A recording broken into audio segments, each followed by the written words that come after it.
ねえねえ、すみれ。今日はどんな話題について話していくと？今日はね、ジェームズ・ガン率いる DC ユニバースの最新作、スーパーガールの歴史的な大爆死の話題についてよ。現在、この映画は劇場公開作品として初の大ヒット作となることを切実に必要とされていたんだけど、依然として憂慮すべき数字を記録し続けていて、もう言い訳がますます難しくなっている状況なの。また、アメコミ映画が盛大にやらかしたってこと？ジェームズ・ガンが新しくトップになって、ここから DC は変わる、みたいに大々的にニュースになっとったやん。それやのに大爆死って何ばしとっと。大金かけて宣伝もしとったはずやのに、全然お客さんが来とらんってことやね。今日はスーパーガールが叩き出した絶望的な興行収入の数字と屈辱的なランキング転落の事実。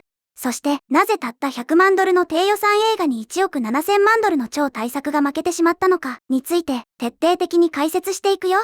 100万ドルの映画に1億7000万ドルの映画が負けとると。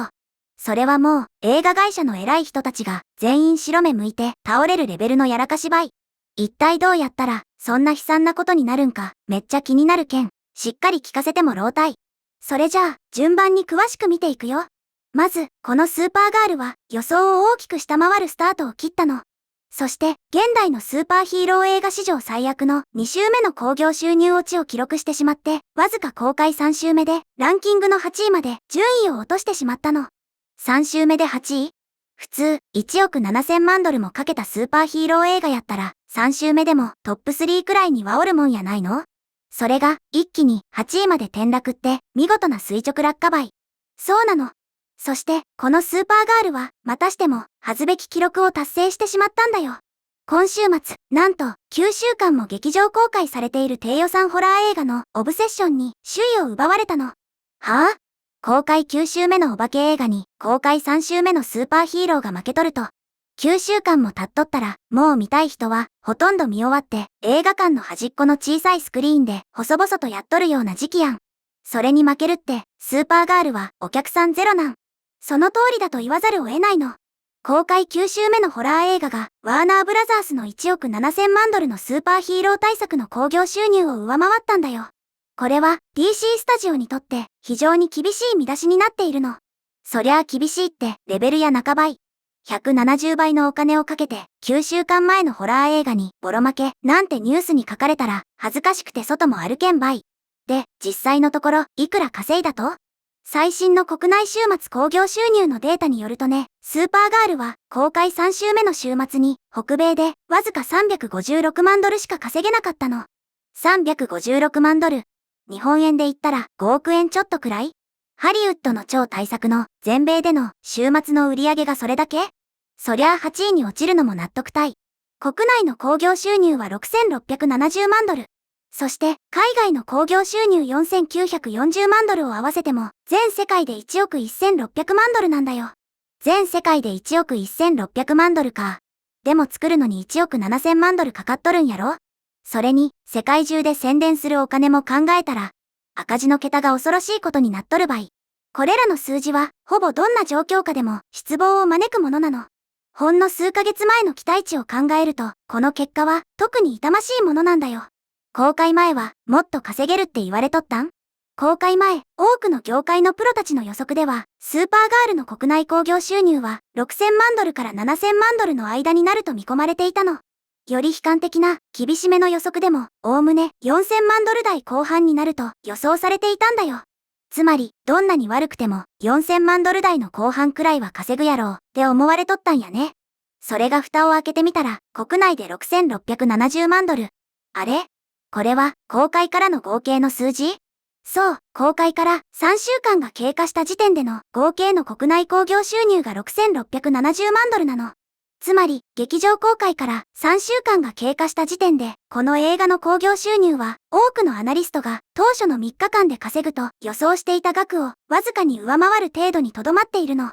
うわぁ、最初の3日間で稼ぐ予定やった金額を3週間かけてやっとこさ稼ぎ出したってことたいね。完全に計算が狂いまくっとるやん。予定の何倍も遅いペースでしかお金が入ってこんのやったら、そりゃあ映画館も早々に打ち切るばい。そして今週末、最も目を引く統計は、おそらくスーパーガールの興行収入の数字そのものではないの。どういうこと？数字がやばいのはもう十分わかったばい。これ以上何があると？誰がそれを打ち負かしたかということなの。あ、さっき言いよった低予算ホラーのオブセッションのことやね。なんで、その映画がそんなに強いと？ YouTube クリエイターのカリー・バーカーという人が手掛けた大ヒットホラー映画オブセッションは、なんと公開9週目で380万ドルを稼ぎ出して、スーパーガールの356万ドルを僅差で上回り、7位にランクインしたんだよ。YouTube クリエイターが作った映画なん？ハリウッドの有名監督とかじゃなくて、YouTuber が作った映画に、天下のワーナーブラザースが負けたと。もう笑うしかなかばい。でも、9週目で380万ドルって、かなりすごい数字やんね。以前の報道でも、本作の驚異的なロングランヒットが報じられているの。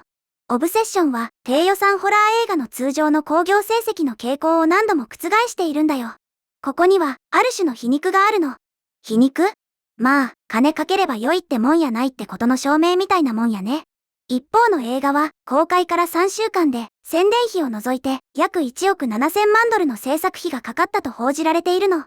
また、エンターテインメント業界で、最も認知度の高いスーパーヒーローブランドの一つを冠しているんだよ。スーパーガールって、名前は世界中誰でも知っとるもんね。もう一方の映画は、100万ドル以下の低予算で制作されたホラー映画で、すでに2ヶ月以上も劇場公開されているの。しかし、今週末、観客は、スーパーヒーローではなく、ホラー映画を選んだんだよ。100万ドル以下で作った映画が、1億7000万ドルで作った映画をボコボコにしとるんやね。コスパが170倍も違うのに負けるって、大企業がインディーズに完全敗北しとるっていう、映画のストーリーみたいな下克上倍。お客さんは、正直やけん。面白くないスーパーヒーローよりも、面白いホラーを見たいってことたいね。まさにその通りだね。ここで、この衝撃的な事態に対して、ネットのユーザーたちが、どのような反応を示しているのか、いくつか紹介するとね。みんな、絶対大爆笑しながら叩いとるばい。どんなコメントがあると？ YouTuber の作った100万ドルのホラー映画に負けるなんて、DC スタジオは、もう解散した方がいい。1億7000万ドルをドブに捨てるくらいなら、才能あるインディーズ監督に投資して欲しかった。スーパーガールという誰もが知るキャラクターを使ってここまでこけるのは、逆に才能だと思う。ジェームズ・ガンがトップになっても何も変わらない。いや、むしろ悪化しているじゃないか、といったように、DC に対する失望や呆れの声が殺到しているの。視聴者の声が辛辣すぎる場合。でも、言っとることは全部正論やね。スーパーガールという誰もが知るキャラクターを使ってここまでこけるってほんとそれたい。料理人がどれだけ高級な食材を使っても腕が悪かったらまずい料理になるっていう最高のお手本やん。スーパーガールが公開された際、一部の業界メディアは全世界での興行収入が2億ドル程度まで回復する可能性があると示唆していたの。でも、その2億ドルという数字自体がすでに期待外れの結果だと評されていたんだよ。2億ドルでも期待外れなんや。まあ、作るのに1億7000万ドルかかっとるんやから、宣伝費も入れたら3億ドルとか4億ドルは稼がんと赤字やもんね。その2億ドルには届きそうなんと？ここで、この映画がさらに直面している絶望的な今後の予測と DC ユニバース全体の崩壊の危機という確信に触れていくんだけど、でもその前に、ここでみんなにお願いがあるの。いつものやつやね。もし、この動画が面白いなって思ったら、ぜひ、チャンネル登録と、グッドボタン、高評価を押してね。みんなの応援が、うちら、すみれとあおいが、動画を作るための一番のエネルギーになるけんね。うちからも、チャンネル登録と、グッドボタン、高評価、ポチッとよろしく頼むばい。それじゃあ、続きを話していくよ。先ほど言った、全世界興行収入が2億ドル程度まで回復するかもしれないという予測についてだけど、今日では、それさえもますます楽観的に見えてくる状況になっているの。楽観的ってことは、2億ドルすら無理そうってこと？そうなの。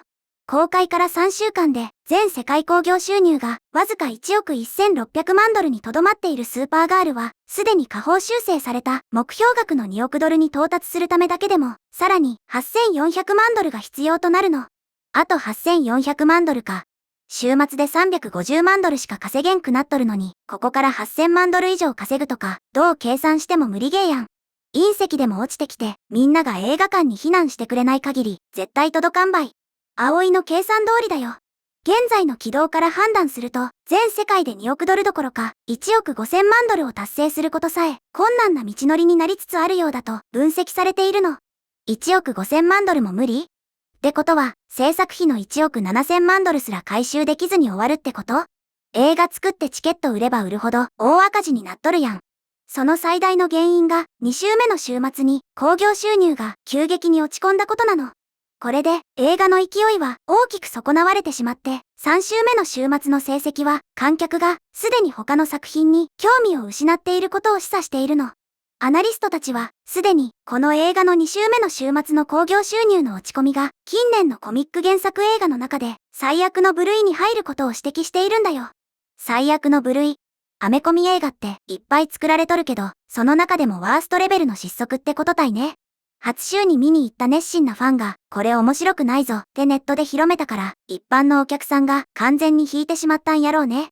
この期待外れの成績は、ジェームズ・ガン率いる DC スタジオにとって、本当に難しい問題を提起するものなの。スーパーヒーロー映画は、熱狂的なファンが初日に押し寄せるから、公開2週目に興行収入が落ち込むのが常なんだよ。でも、成功したフランチャイズ作品は、通常、公開初週末以降は安定して、その後も、劇場公開期間を通じて安定した収益を生み出し続けるの。そりゃそうよ。面白い映画なら、もう一回見に行こう、とか、友達誘って行こう、ってなるけんね。落ち込みがなだらかになるはずたい。それどころか、スーパーガールは、ランキングを急速に下げ続けているの。公開からわずか3週間後、本作は国内興行収入ランキングで8位にランクインしたんだけど、アニメ映画、ホラー映画、ファミリー映画、さらには公開から数週間後に全国展開したインディーズ映画に次ぐ順位となってしまっているの。ありとあらゆるジャンルの映画にボコボコにされとるやん。1億7000万ドルもかけたスーパーヒーローがインディーズ映画の下に甘んじとるって悲惨すぎるばい。それは、ワーナーブラザースが新たな DC ユニバースの礎となる作品の一つに期待していた奇跡では決してなかったの。興行成績は公開初週末の興行成績だけで判断されるものではないんだよ。その後も観客を引きつける持続力こそが評価されるの。初速も遅くて持続力もないんやから褒めるところが一つもなかばい。この期待外れの成績は残念ながらスーパーガールにとって毎週末のようにその視聴率がさらに悪化していることを示す統計データが発表されているの。